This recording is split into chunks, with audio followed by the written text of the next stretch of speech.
Good morning. आज किरण प्रकाश की ray optics NCERT chapter number 9 के वीडियो 38 लेकर के हम लोग मिल रहे हैं। पिछला वीडियो में हम जो है संयुक्त सूक्ष्मदर्शी के डायग्राम के बारे में बात कर रहे थे। संयुक्त सूक्ष्मदर्शी के डायग्राम के बारे में हम लोग चर्चा कर रहे थे। संयुक्त सूक्ष्मदर्शी का डायग्राम कैसे बनाया जाता है। हमने ये भी बताया था, आप लोगों को याद होगा, कि संयुक्त सूक्ष्मदर्शी के डायग्राम पर हमने जोर इसलिए इतना दिया है क्योंकि न्यूमेरिकल एग्ज़ाम में हमेशा पूछा गया है। संयुक्त सूक्ष्मदर्शी से रिलेटेड न्यूमेरिकल 5 नंबर में हमेशा पूछा गया है। और जब हमेशा न्यूमेरिकल पूछा गया है तो इसका न्यूमेरिकल आप तब ही बना पाइएगा जब इसका डायग्राम आप बना पाएंगे। तो आज भी हम लोग जो है पिछला वीडियो में जैसा कि हमने कहा था कि डायग्राम हम बनाने के लिए कहेंगे। अभी तक एक भी स्टूडेंट जो है डायग्राम संयुक्त सूक्ष्मदर्शी के बना करके ना तो हमें दिखाए हैं और ना ही उन्होंने कहीं पूछा कि कहीं प्रॉब्लम हो रहा है। तो आज हम फिर से एक बार, जैसा कि हमने पीछे बताया है कि डायग्राम की चर्चा करेंगे, तो आज हम आपको डायग्राम कैसे बनाएंगे वो हम आपको दिखाएंगे। क्योंकि पीछे वाला वीडियो में जो है हमने केवल कॉन्सेप्ट बताया था कि कैसे संयुक्त सूक्ष्मदर्शी का डायग्राम काम करता है या कैसे उसमें कॉन्सेप्ट लगता है। लेकिन आज हम आपको बनाने का एक शॉर्ट तरीका भी बताएंगे, शॉर्ट ट्रिक भी कहिए, तरीका समझाएंगे कि कैसे संयुक्त सूक्ष्मदर्शी का डायग्राम बनाया जाता है। एक बार फिर से हम सब लोग को बोलेंगे कि मोबाइल ऐप आप लोग जो है बताया गया है, जो वीडियो भी उसके लिए एक जारी किया गया है, उस वीडियो को देख करके आप मोबाइल ऐप का सारा काम कर लें। मोबाइल ऐप डाउनलोड करें, उसके बाद जो है जो भी फिलअप करना है सब प्रोसेस वीडियो में बताया गया है, वो वीडियो आप देख लीजिए। बहुत से बच्चे सवाल पूछ रहे हैं, सर कौन सा मोबाइल ऐप। जैसे ही कौन सा मोबाइल ऐप पूछ रहे हैं इसका मतलब हुआ कि उन्होंने सारा वीडियो मेरा देखा ही नहीं। सभी वीडियो देख, कुछ लोग बोल रहे हैं सर मोबाइल ऐप का मतलब क्या होगा, क्यों होगा मोबाइल ऐप, इसका जैसे ही सब सवाल पूछ रहे हैं, इस सारा सवाल बता रहा है कि आप मेरा सभी वीडियो नहीं देखते हैं, लाइन से वीडियो नहीं देखते हैं, या देखते भी हैं तो समझते नहीं हैं, सुनते नहीं हैं। ये आपकी सवाल से ही पता चल जाता है कि आप क्या कर रहे हो, क्या करते हो। अब बात आती है, जैसे बहुत से लोगों का सवाल है कि सर मोबाइल ऐप क्यों ज़रूरी है। इसीलिए मोबाइल ऐप ज़रूरी है क्योंकि मोबाइल ऐप के माध्यम से हम केवल उन्हीं बच्चों को पढ़ाएंगे जो हमारे यहाँ पढ़ने में इंटरेस्टेड हों या पढ़ने के लिए एडमिशन करा चुके हैं। क्योंकि अभी हम जो वीडियो यूट्यूब पर डाल रहे हैं तो यूट्यूब पर वीडियो सब कोई देख रहे हैं, लेकिन हम केवल अब मोबाइल ऐप में उन्हीं बच्चों को पढ़ाएंगे जो मेरे यहाँ या तो एडमिशन लेने वाले हैं या एडमिशन करा चुके हैं। तो हम उसके लिए जो है इस तरह की व्यवस्था हमने किया है। इसीलिए आप सब मोबाइल ऐप ज़रूर इंस्टॉल करें। जो लोग इंस्टॉल कर चुके हैं वो अपडेट कर लें। मोबाइल का नया वर्जन जो है ऐप का लग गया है, आप अपडेट कर लें जिससे कि जो भी उसमें नया फंक्शन जुड़ा हुआ है वो सब फंक्शन भी आपके सामने आ जाए। तो सब लोग मोबाइल अपडेट भी कर सकते हैं। अपडेट करने के लिए प्ले स्टोर से जा करके आप अपडेट कर सकते हो। तो अभी हम जो है संयुक्त सूक्ष्मदर्शी के डायग्राम के बारे में बात करेंगे, ध्यान दीजिएगा। अभी हम आपको यह दिखाने जा रहे हैं, जैसे बताए थे कि संयुक्त सूक्ष्मदर्शी को जो बनाने का कंसेप्ट है उसमें 2 कंडीशन लगता है। एक, जब वस्तु लेंस के वक्रता केंद्र और फोकस के बीच हो। तो हम देखेंगे यहाँ पर वस्तु जो है हम वक्रता केंद्र और फोकस के बीच रख करके बनाने की कोशिश करेंगे। देखिएगा, कोई बड़े बात नहीं है, जनरल जो कॉन्सेप्ट है वही लगा कर बना रहे हैं हम। बस इसमें एक छोटा सा तरीका हम अप्लाई करेंगे जो कि आप लोगों का गलती हो जा रहा होगा यदि कोशिश कर रहे होंगे बनाने का। तो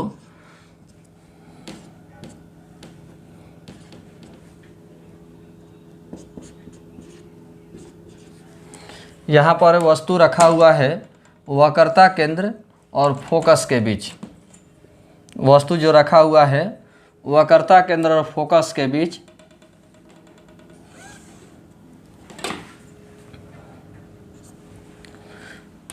तो वस्तु जब वक्रता केंद्र और फोकस के बीच रखा जाएगा तो आपको पता होगा कि प्रतिबिंब जो बनता है वो वक्रता केंद्र और अनंत के बीच बनता है। वक्रता केंद्र और अनंत के बीच बनता है। यही कॉन्सेप्ट है जैसा कि आप देख पा रहे हैं। हम ये सब नहीं लिखेंगे, वस्तु दूरी, प्रतिबिंब दूरी, ये सब पहले के डायग्राम में बता चुके हैं। हम केवल यहाँ पर परिचय करा रहे हैं, तो वही परिचय है। यहाँ पर प्रतिबिंब बन गया ए डैश बी डैश। एक लेंस का काम मेरा हो गया, वस्तु लेंस का काम मेरा हो गया। अब नेत्रिका की बात करेंगे हम, नेत्रिका के द्वारा डायग्राम कैसे बन रहा है। तो हम जो है यहाँ पर एक नेत्रिका लेंस बना रहे हैं, ध्यान दीजिएगा।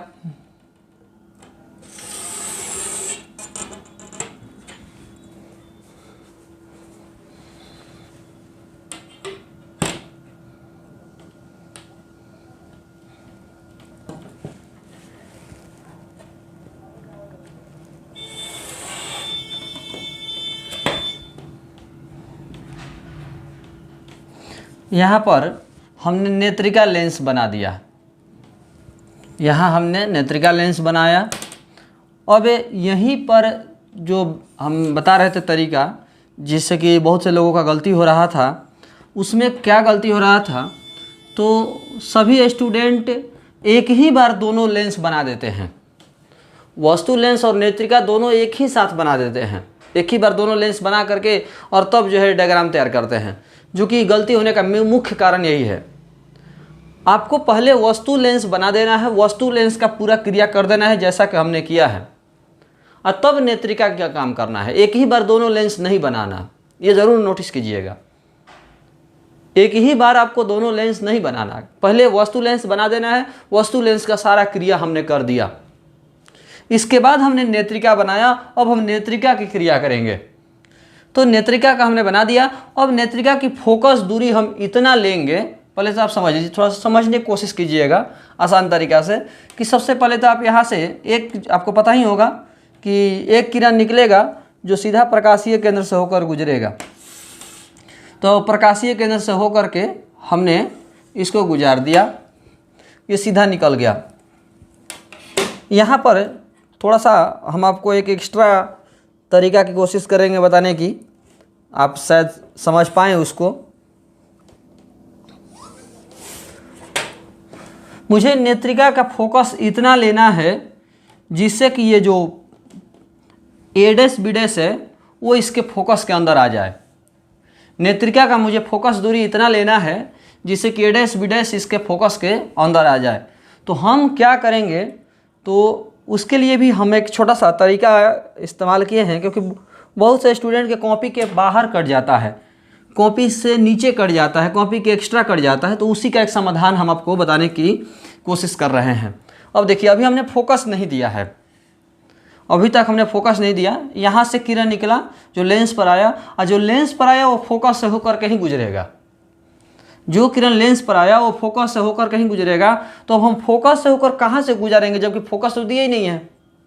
तब जो है हम क्या करेंगे, इसको हम जहाँ चाहते हैं कटाना, थोड़ा समझिएगा, ये हमारे रूल के थोड़ा सा खिलाफ है, लेकिन आप थोड़ा समझ लीजिए।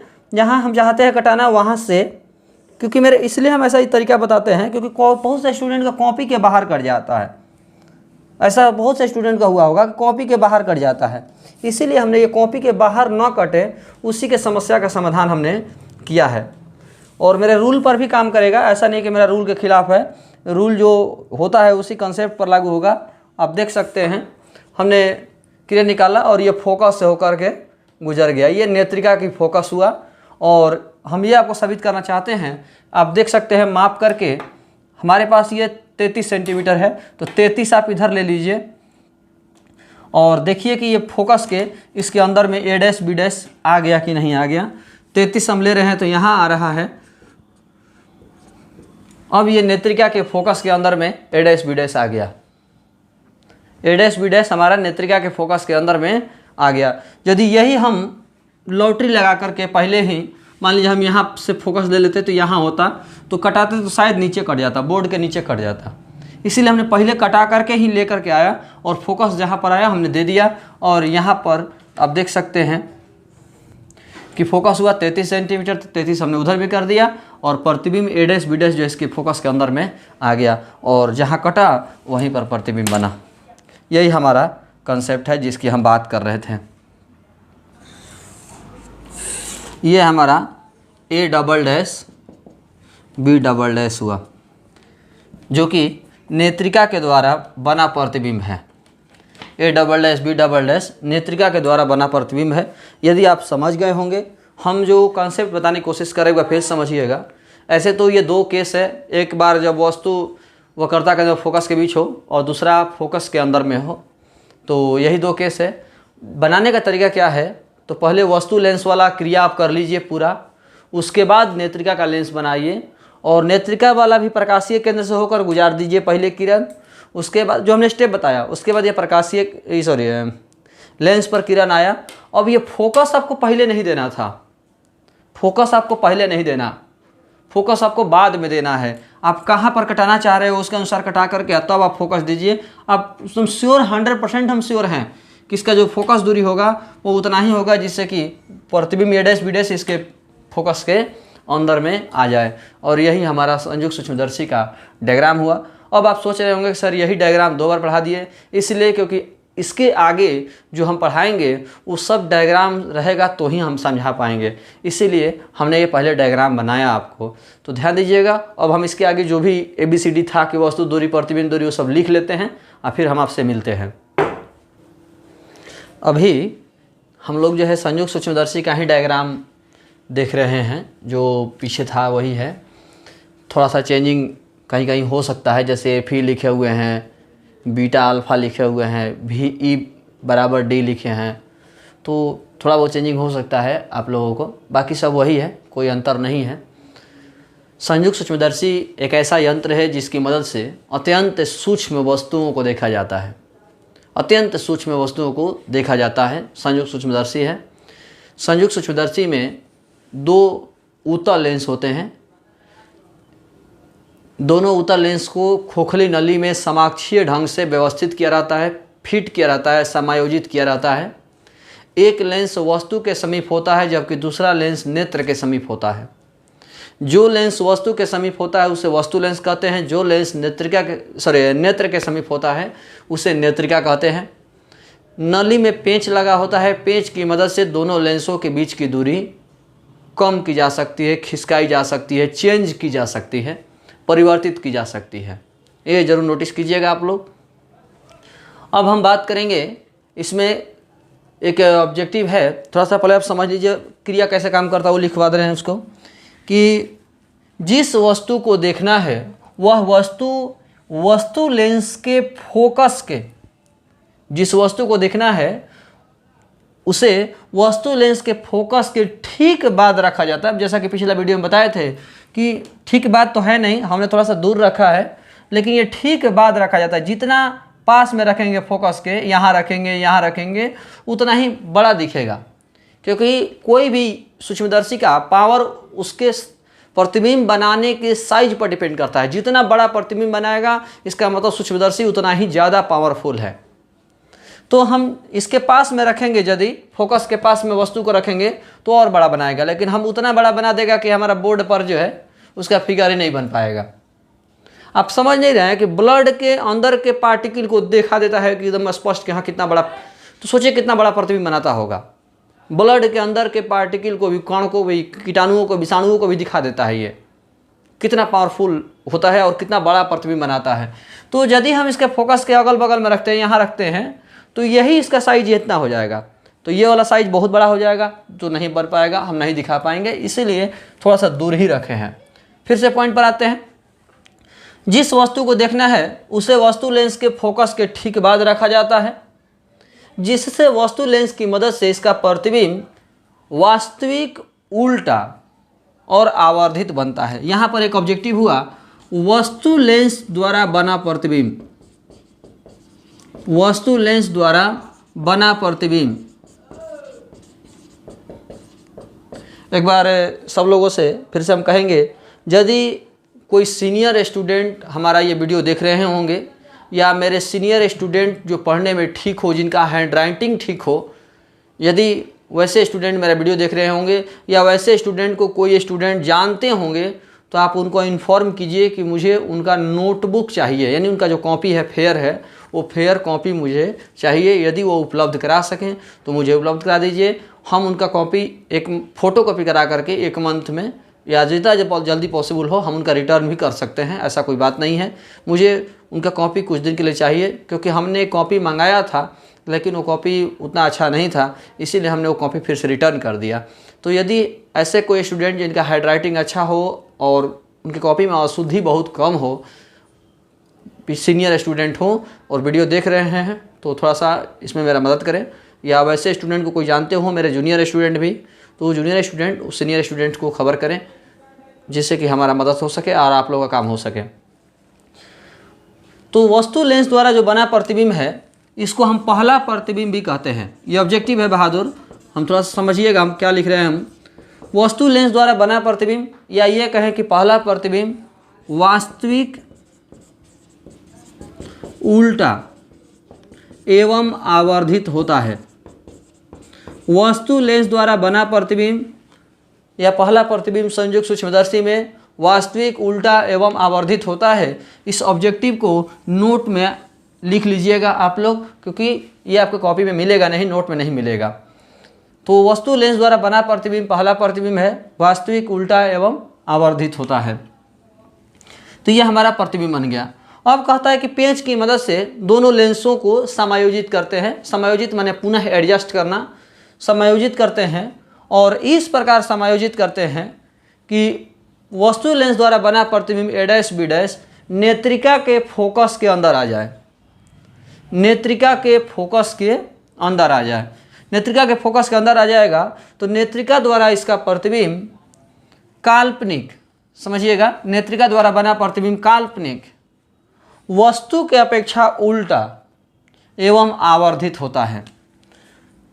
नेत्रिका द्वारा बना प्रतिबिंब, नेत्रिका द्वारा बना प्रतिबिंब कहें या अंतिम प्रतिबिंब कहें, संयुक्त सूक्ष्मदर्शी में अंतिम प्रतिबिंब या नेत्रिका द्वारा बना प्रतिबिंब काल्पनिक आवर्धित एवं वस्तु के अपेक्षा उल्टा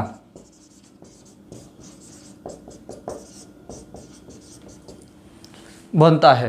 ये वाला तो ऑब्जेक्टिव कम पूछा गया है, लेकिन ये ऑब्जेक्टिव बहुत बार पूछा गया है। ये ऑब्जेक्टिव बहुत बार पूछा गया है कि नेत्रिका द्वारा बना प्रतिबिंब या संयुक्त सूक्ष्मदर्शी में अंतिम प्रतिबिंब कैसा होता है, तो काल्पनिक आवर्धित और वस्तु की अपेक्षा उल्टा। अब थोड़ा सा यहाँ पर पूछने का रीज़न क्या है और गलती होने का रीज़न क्या है वो भी समझिएगा। देखिए थोड़ा सा कुछ लोग नज़र पड़ गया होगा, काल्पनिक और उल्टा। हम आपको बता चुके हैं कि उल्टा होगा तो वास्तविक ही होगा, उल्टा होगा तो वास्तविक ही होगा, जबकि यहाँ पर काल्पनिक और उल्टा लिखा हुआ है। तो जब मिलता है आप लोग को ऑब्जेक्टिव में क्वेश्चन, तो बहुत से स्टूडेंट जो पढ़ने वाले हैं वो देखते हैं कि काल्पनिक और उल्टा, तो कहते हैं कि ये तो एकदम ना हो, जो सही है पहले उसी को काट देते हैं। क्यों काट देते हैं? क्योंकि उनको बताया गया है कि काल्पनिक होगा तो सीधा होगा, और यहाँ पर काल्पनिक और उल्टा लिखा हुआ है तो बिल्कुल नहीं होगा। तो ये समझिए जरूर कि अंतिम प्रतिबिंब जो बनता है वो काल्पनिक आवर्धित और उल्टा बनता है। तो कहेगा सर क्या नियम बदल गया? नहीं, नियम नहीं बदला, एक्चुअली प्रतिबिंब बना है इसका और आप देख रहे हैं वो इससे। देखिए तो काल्पनिक है तो इसके अनुसार देखिएगा तो सीधा ही है, क्योंकि प्रतिबिंब, ये जो प्रतिबिंब है वो तो इसका प्रतिबिंब है ना, तो इसके अनुसार तो सीधा ही है, इसके अनुसार तो ये तो सीधा है, तो इसीलिए सीधा है तो काल्पनिक हुआ। लेकिन हम लोग बना रहे हैं प्रतिबिंब इसका और देख रहे हैं इससे, तो इसीलिए लिखा हुआ कि वस्तु के अपेक्षा उल्टा। काल्पनिक बनता है, आवर्धित बनता है और वस्तु के अपेक्षा उल्टा बनता है। प्रतिबिंब बना है इसका तो इसके अनुसार सीधा ही है, समझिए तो, क्योंकि ये जैसे है वैसे ये भी है, जैसे ये है वैसे ये भी है, लेकिन इसके अनुसार उल्टा हुआ। तो वस्तु लेंस द्वारा बना प्रतिबिंब वास्तविक उल्टा और आवर्धित है, जबकि नेत्रिका द्वारा बना प्रतिबिंब जो है अंतिम प्रतिबिंब है और ये काल्पनिक आवर्धित और वस्तु की अपेक्षा उल्टा है। ये हमारा संयुक्त सूक्ष्मदर्शी का दो बहुत ही महत्वपूर्ण ऑब्जेक्टिव हुआ, दो बहुत ही महत्वपूर्ण ऑब्जेक्टिव है। इसको नोट में भी आप लोग नोटबुक में कॉपी में लिख लीजिएगा। अब हम बात कर रहे हैं आवर्धन क्षमता के बारे में। वो ये संयुक्त सूक्ष्मदर्शी का आवर्धन क्षमता कैसे होगा, आवर्धन क्षमता के बारे में हम लोग बात करने जा रहे हैं। आवर्धन क्षमता कैसे निकालते हैं उस पर हम लोग बात करने जा रहे हैं। और उसी आवर्धन क्षमता के निकालने के लिए हमने आपका ये डायग्राम बनाया है आज, क्योंकि बिना डायग्राम के आवर्धन क्षमता समझाना मुश्किल था, संभव नहीं था। तो जैसे हम लोग थोड़ा सा जगह कम है तो जहाँ तहाँ से एडजस्ट करके हम लोग चल रहे हैं। तो पहले वस्तु लेंस की आवर्धन क्षमता, माना वस्तु लेंस का आवर्धन, आवर्धन क्षमता नहीं, माना वस्तु लेंस का आवर्धन बराबर MO, माना वस्तु लेंस का आवर्धन बराबर MO, तो MO बराबर प्रतिबिंब दूरी बटा वस्तु दूरी। तो वस्तु लेंस के लिए प्रतिबिंब दूरी तो VO है और वस्तु दूरी UO है। तो वस्तु लेंस का आवर्धन MO बराबर VO बटा UO, O से ऑब्जेक्टिव लेंस है, ऑब्जेक्टिव लेंस वस्तु लेंस। तो यह हमारा वस्तु लेंस का आवर्धन हो गया। अब हमें नेत्रिका का आवर्धन की बात करेंगे। नेत्रिका का आवर्धन बराबर ME, E से आईपीस नेत्रिका, ME बराबर नेत्रिका के आवर्धन में प्रतिबिंब दूरी बटा वस्तु दूरी, तो प्रतिबिंब दूरी D, प्रतिबिंब दूरी D और वस्तु दूरी UE, यही है वस्तु दूरी, नेत्रिका का वस्तु दूरी UE, प्रतिबिंब दूरी D। तो ME बराबर D बटा UE, ये वस्तु लेंस का आवर्धन हुआ और ये नेत्रिका का आवर्धन हुआ।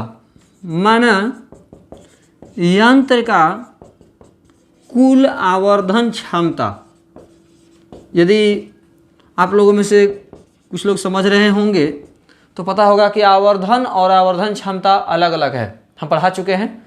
रेखीय आवर्धन और आवर्धन एक ही है। कोणीय आवर्धन और आवर्धन क्षमता जस्ट हमें लगता है कि वीडियो नंबर 34 या 35 में कोणीय आवर्धन और आवर्धन क्षमता के बारे में हम बात कर चुके हैं। तो माना यंत्र का कुल आवर्धन क्षमता बराबर कैपिटल M और कुल आवर्धन क्षमता कैपिटल M का सूत्र होता है MO गुना ME, यानी वस्तु लेंस का आवर्धन गुना नेत्रिका का आवर्धन, कैपिटल M बराबर MO गुना ME, यह हमारा तीसरा सूत्र हुआ। MO बराबर VO बटा UO, ME बराबर D बटा EV और कैपिटल M बराबर MO गुना ME। कैपिटल M बराबर MO का मान, अच्छा एक मिनट, UO का मान माइनस में दिया हुआ है हजूर, UO का मान माइनस में है तो माइनस में कर दिए, तो माइनस VO बटा UO गुना D बटा UE, ये हमारा समीकरण नंबर 4 हुआ। MO बराबर माइनस VO बटा UO, नेत्रिका का आवर्धन ME बराबर D बटा UE, कुल आवर्धन क्षमता बराबर कैपिटल M बराबर MO गुना ME, तो कैपिटल M बराबर माइनस VO बटा UO गुना D बटा EV, MO का मान रख दिए और ME का मान रख दिए। संयुक्त सूक्ष्मदर्शी में जो माइनस चिन्ह का इस्तेमाल किए हैं या प्लस जो भी चिन्ह परिपाटी का इस्तेमाल करेंगे उस पर भी हम एक बार अगले वीडियो में तर्क करेंगे कि यहाँ पर चिन्ह का इस्तेमाल हुआ है, कभी कभी किया भी जाता है, कभी कभी नहीं भी किया जाता। हम भी पढ़ाते हैं तो कभी चिन्ह का इस्तेमाल करके बनाते हैं, कभी नहीं भी इस्तेमाल करके बनाते हैं। इसका कारण है हम हो सकता है कि इसी वीडियो में या अगले वीडियो में इस पर तर्क करें चिन्ह पर। तो अभी हम वस्तु लेंस का आवर्धन निकाल दिए, नेत्रिका का आवर्धन निकाल दिए, कुल आवर्धन क्षमता, ये प्रतिबिंब दूरी बटा वस्तु दूरी, प्रतिबिंब दूरी बटा वस्तु दूरी, MO गुना ME, MO का मान रख दिए, ME का मान रख दिए, यहाँ तक हमारा मान आ गया। अब हम इसको मिटा रहे हैं।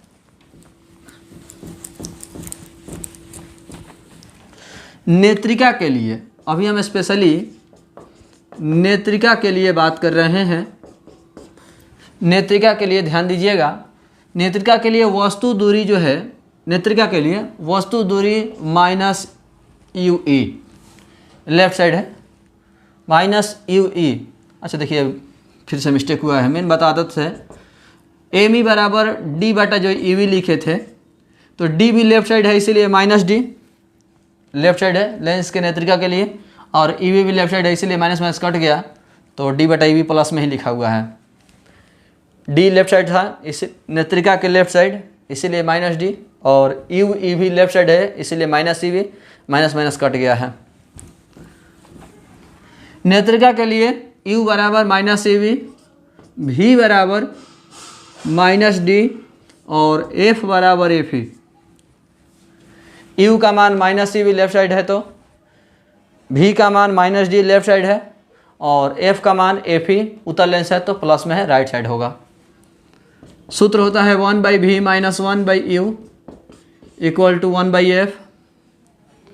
1/v का मान माइनस डी, u का मान माइनस ए बी, f का मान F E. Minus 1/d minus minus plus 1/u equal to 1/f E. सब में d से गुना कराने पर, दोनों तरफ d से गुना करने पर, तो minus d/d plus d/u equal to d/f E. d/d d/u d/f E. ये आपका -1 plus d/u equal to d/f E. d/u equal to 1 plus d/f E. -1 उधर गया तो प्लस हो गया, तो d/e बराबर 1 प्लस d/f ई। अब क्यों किया है कुछ लोग समझ भी गए होंगे कि d/e का मान यहाँ पर हम ये रखेंगे 1 प्लस d/f ई। d/e का मान समीकरण 5 से समीकरण 4 में रखेंगे। d/e का मान d/e का मान समीकरण 5 से समीकरण 4 में रखने पर यहाँ से इसका मान हम यहाँ रख देंगे, तो फाइनली सूत्र हमारा आ गया कैपिटल M बराबर -VO/EO और d/e की जगह पर 1 प्लस d/f ई। यही हमारा संयुक्त सूक्ष्मदर्शी के कुल आवर्धन क्षमता का सूत्र हुआ। संयुक्त सूक्ष्मदर्शी के कुल आवर्धन क्षमता का सूत्र हुआ -VO/EO 1 प्लस d/f ई। यह भी हमारा कुल आवर्धन क्षमता का सूत्र है और MO गुना ME था, वो भी हमारा कुल आवर्धन क्षमता का सूत्र है। कोई इसमें परेशान होने की ज़रूरत नहीं है, कोई परेशानी नहीं है। यही हमारा कंसेप्ट हुआ। अभी हम लोग जो है समझने की कोशिश करेंगे कि नेत्रिका द्वारा जो बना, नेत्रिका के लिए जो आवर्धन है वो ME निकाल लिए, वस्तु लेंस जो आवर्धन था वो MO निकाल लिए, MO गुना ME कर दिए तो टोटल आवर्धन निकल गया। टोटल आवर्धन कैपिटल M बराबर -VO/EO गुना d/e। d/e का मान नेत्रिका के लिए हम सॉल्व करके d/e स्पेशली d/e को सॉल्व करके हमने इतना निकाला और फिर इसका मान जो है यहाँ रख दिए। तो अब देख सकते हैं समीकरण 5 से d/e का मान समीकरण 4 में रखने पर तो हमारा टोटल फाइलो इतना आ गया। अब हम टोटल आवर्धन कैपिटल M का एक सूत्र तो ये हो गया, एक सूत्र आपका ये आपने देखा और तीसरा सूत्र आपने यहाँ देखा है कि -VO/EO 1 प्लस d/f ई। ये 3 सूत्र टोटल आवर्धन का निकल गया है। अब ये जो आपने देखा ये अंतिम प्रतिबिंब d दूरी पर बना, तब शायद आपने लोगों ने नोटिस किया होगा पीछे के वीडियो में हमने बताया है कि सूक्ष्मदर्शी और दूरबीन में हमेशा 2 केस की बात होगी। एक, अंतिम प्रतिबिंब जब स्पष्ट दर्शन की न्यूनतम दूरी पर बने तब, यानी 25 सेंटीमीटर पर, और दूसरा जब अंतिम प्रतिबिंब अनंत पर बने तब। तो ये हमारा 25 सेंटीमीटर पर बना तो हमारा उसका केस था। अब यदि अंतिम प्रतिबिंब अनंत पर बनेगा तो डायरेक्ट हम लिख देंगे, यहाँ पर ध्यान दीजिएगा, जब अंतिम प्रतिबिंब स्पष्ट दर्शन की न्यूनतम दूरी पर बने तो कैपिटल M बराबर -VO/EO 1 प्लस d/f ई, और जब अंतिम प्रतिबिंब अनंत पर बने तो -VO/EO इंटू d/f ई। अनंत के लिए भी एक अलग से डायग्राम बनता है, लेकिन अब वो केवल बुक के लिए है, एग्जाम के लिए और कॉपी के लिए नहीं है। बुक में भी आप इसको एक और अनंत के लिए डायग्राम भी बनाकर देख सकते हो कि जब अंतिम प्रतिबिंब अनंत पर बनेगा तब के लिए। तो जब अंतिम प्रतिबिंब स्पष्ट दर्शन की न्यूनतम दूरी पर बनेगा तो कुल आवर्धन क्षमता यह है, जब अंतिम प्रतिबिंब अनंत पर बनेगा तो कुल आवर्धन क्षमता आपका ये है। यहाँ पर हम आपको चर्चा कर दें, शायद आपको याद होगा, कुछ बच्चों के दिमाग में सवाल आ भी गया होगा। जिनका सवाल आया है इसका मतलब हुआ कि वो पकड़ ज़्यादा रख रहे हैं, जिनके दिमाग में सवाल नहीं आया इसका मतलब वो पकड़ नहीं है, उनका कम पकड़ है पढ़ाई पर या वीडियो क्लास पर। क्या सवाल है यदि आपको याद हो कि कोणीय आवर्धन या आवर्धन क्षमता कभी ऋणात्मक नहीं होता है। चर्चा हमने किया था वीडियो में कि आवर्धन क्षमता हमेशा धनात्मक होता है, और यहाँ पर आवर्धन क्षमता का मान माइनस में दिया है। इसी की बात कर रहे थे कि माइनस पर, यहाँ पर प्लस माइनस पर अभी भी और भी कन्फ्यूजन रहेगा, हम चर्चा करेंगे उस पर। आप सब सवाल पूछिएगा तो माइनस भले ही यहाँ पर आया हो, लेकिन जब न्यूमेरिकल बनाइएगा, आप सॉल्व कीजिएगा, तो फाइनल में जैसे आंसर आ गया, मान लीजिए कैपिटल M बराबर -5, तो आपको -5 नहीं लिखना। अभी हम बात कर रहे हैं कि आवर्धन क्षमता कभी ऋणात्मक नहीं होता है। तो जैसे मान लीजिए सूत्र में माइनस आ गया, तो सॉल्व करेंगे तो स्वाभाविक सी बात है माइनस में आएगा। तो यदि हमारा माइनस में आ भी गया है m का मान, तो आंसर आपको m का मान प्लस से 5 लिखना है। क्यों? क्योंकि यदि मान लीजिए कहीं पर लिखा हुआ है कि कोई यंत्र है जो प्रतिबिंब -2 गुना बना रहा है बड़ा, तो -2 गुना बड़ा का मतलब क्या होता है? 4 सेंटीमीटर के प्रतिबिंब का कोई बड़ा 2 गुना बड़ा प्रतिबिंब बना है, -2 गुना, तो क्या बनेगा? -8, 8 सेंटीमीटर का बनेगा। माइनस का मतलब केवल उल्टा से यहाँ पर है कि माइनस दिया हुआ है, इसका मतलब हुआ कि उल्टा प्रतिबिंब बन रहा है, और हम देख रहे हैं कि फाइनल प्रतिबिंब जो है हमारा उल्टा ही बन रहा है, इसीलिए यहाँ पर माइनस आएगा। लेकिन जब 100 आंसर लिखेंगे तो +5 ही लिखेंगे। इसीलिए हम तो जब बहुत बार पढ़ाते हैं तो चिन्ह में यहाँ पर माइनस लिखते ही नहीं, डायरेक्ट सूत्र बना, न्यूमेरिकल जब बनाइएगा तो आप डायरेक्ट चिन्ह का इस्तेमाल ही मत कीजिए, क्योंकि फाइनल आपका चिन्ह का इस्तेमाल नहीं कीजिएगा तो प्लस में ही आएगा। यदि चिन्ह का इस्तेमाल कीजिएगा तो फाइनल माइनस में आएगा, लेकिन अंत में आपको फिर से प्लस में लिखना पड़ेगा। खैर, इस पर हम अगले वीडियो में भी थोड़ा बहुत चर्चा करेंगे यदि आप लोग सवाल करते हैं तो। अब हम बात करेंगे नली की लंबाई के बारे में। एक ऑब्जेक्टिव है नली की लंबाई के बारे में, ध्यान दीजिएगा। जब अंतिम प्रतिबिंब 25 सेंटीमीटर पर बने, जब अंतिम प्रतिबिंब 25 सेंटीमीटर पर बने, या ये कहें कि जब अंतिम प्रतिबिंब स्पष्ट दर्शन की न्यूनतम दूरी पर बने, तो L जो है नली की लंबाई जो आप देख रहे हो, L यहाँ से लेकर यहाँ तक, तो L बराबर हो जाएगा VO और प्लस यहाँ से लेकर यहाँ तक UE। तो L बराबर हो जाएगा टोटल VO प्लस UE। ये आपका एक नली की लंबाई का सूत्र हुआ। थोड़ा समझिएगा, नली की लंबाई कहें, यंत्र की लंबाई कहें, या दोनों लेंसों के बीच की दूरी कहें, बात एक ही है। इस वर्ड को जरूर नोटिस कीजिएगा, हो सके तो आप कॉपी पर भी लिख सकते हैं। नली की लंबाई कहें या दोनों लेंसों के बीच की दूरी कहें या यंत्र की लंबाई कहें, बात एक ही है। यंत्र की लंबाई, नली की लंबाई और दोनों लेंसों के बीच की दूरी एक ही है। तो जब अंतिम प्रतिबिंब 25 सेंटीमीटर पर बने तो L बराबर VO प्लस UE, मतलब नली की लंबाई, यंत्र की लंबाई या दोनों लेंसों के बीच की दूरी VO plus UE। Second case है, जब अंतिम प्रतिबिंब अनंत पर बने, जब अंतिम प्रतिबिंब अनंत पर बने, जब अंतिम प्रतिबिंब अनंत पर बनेगा तो L बराबर जो सूत्र होगा आपका VO प्लस UE के जगह पर FE हो जाएगा। अब इसको भी समझ लीजिए कैसे हुआ है, UE के जगह पर FE। आपको पता होगा अंतिम प्रतिबिंब मतलब ये वाला, ये अनंत पर तब ही बनेगा जब ये वस्तु फोकस पर रहेगा। ये अनंत पर तब ही बनेगा जब ये वस्तु फोकस पर होगा। आपको पता होगा कि जब वस्तु फोकस पर हो तो प्रतिबिंब अनंत पर बनता है, तो ये फोकस पर होगा तो ये अनंत पर बनेगा। और जैसे ही ये जो है वो फोकस पर आएगा, जैसे ही A', B' ये फोकस पर आएगा तो वस्तु दूरी और फोकस दूरी बराबर हो जाएंगे। आपको भी पता है जब वस्तु फोकस पर होगा, जब वस्तु फोकस पर ही रखेंगे तो वस्तु दूरी फोकस दूरी के बराबर होगा। इसीलिए UE के जगह पर FE हम लिख सकते हैं। अंतिम प्रतिबिंब या प्रतिबिंब अनंत पर तब ही बनता है जब वस्तु फोकस पर होता है। जब वस्तु फोकस पर रहेगा तो प्रतिबिंब अनंत पर बनेगा, यानी वस्तु दूरी फोकस दूरी के बराबर होगा। और एक और ऑब्जेक्टिव आप एग्जाम में भी देखे होंगे कि यंत्र की नली की लंबाई बढ़ाने से आवर्धन क्षमता का मान बढ़ता है।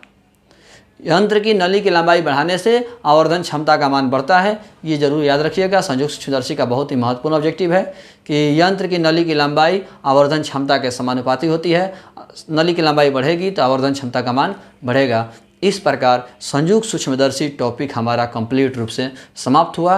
अगले टॉपिक में यदि आप सवाल कुछ पूछते हैं इससे रिलेटेड कहीं पर कन्फ्यूजन होता है, किसी भी तरह का कोई भी कन्फ्यूजन है तो आप सवाल पूछते हैं। एक और बात, आप कोई भी परेशानी हो, पहले भी बहुत बार बोल चुके हैं, किसी भी तरह की परेशानी हो आप व्हाट्सएप पर मैसेज करें या टेलीग्राम पर मैसेज करें, जिससे कि हम आपको आसानी से जवाब दे सकें। तो कोई भी तरह का कन्फ्यूजन हो तो आप सवाल करिएगा और उस सभी सवालों का जवाब हम अगले वीडियो में लेकर के मिलेंगे। और अगले वीडियो में हम दूरबीन के बारे में भी बात करेंगे, क्योंकि अगले टॉपिक में हम लोग को दूरबीन पढ़ना है। तो आज की वीडियो में इतना ही, धन्यवाद।